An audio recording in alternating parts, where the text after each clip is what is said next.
yo creo que puede aportar mucho, por no decir todo, y fíjate, veo el proyecto de una escuela, digamos, vasco-francesa, iba a decir francesa en Donostia y en Guipúzcoa y en Euskadi, como una llave, que es lo que yo he sentido también al haber sido alumno en su tiempo de las escuelas francesas en San Sebastián. Una llave que en la mano de quien la quiera después usar y la sepa usar, te puede abrir enormes puertas, una gran cantidad de puertas. Luego ya decidirás tú, una vez abierta esa primera puerta principal, por dónde vas, ¿no? Yo he tenido la oportunidad de hacer encuentros personales tan profundos como pueden ser los que nos unen, ¿no? Hemos dicho en Azpitigoiti, pero puede ser también la actividad deportiva a otro nivel en la mar, el Trofeo Tenk, con la Asociación Uricara en la Bahía de San Juan de Luz, en Siburu,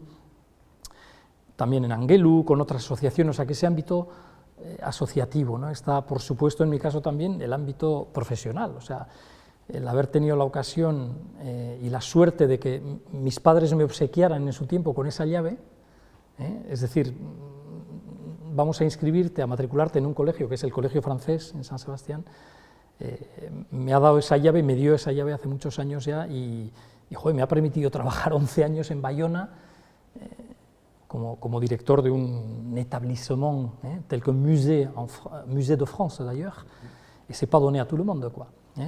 Eta hori benetan oso aberasgarria iruditzen zait, oso aberasgarria.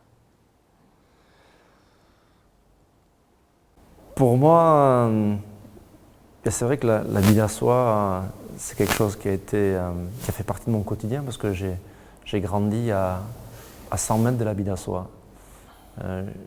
J'ai beaucoup aimé les vagues et la mer, mais j'ai surtout vu les marées monter et redescendre sur la Bidasoa plus que sur les plages durant la plus grande partie de ma jeunesse.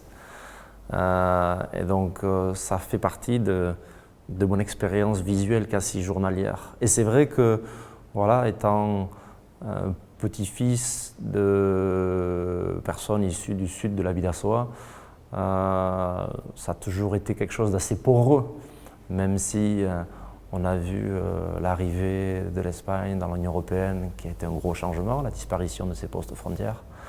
Et ça a permis une fluidité, mais il y a toujours des différences.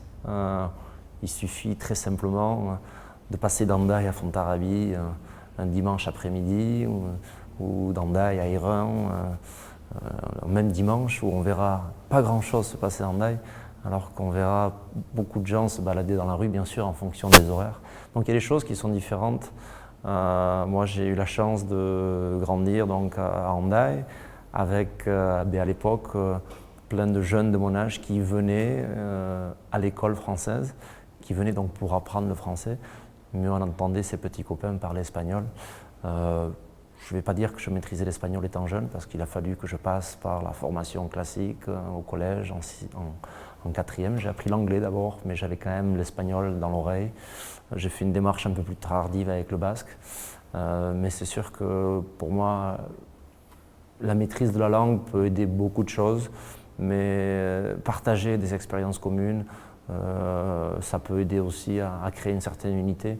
J'ai le plaisir de surfer depuis une grosse partie de ma vie, et le surf m'a permis de créer des amitiés de part et d'autre de la Bidasoa. Et c'est avec ces expériences communes, je pense qu'on peut avoir ça, et c'est sûr que la langue peut être un très bon vecteur pour partager ces expériences communes.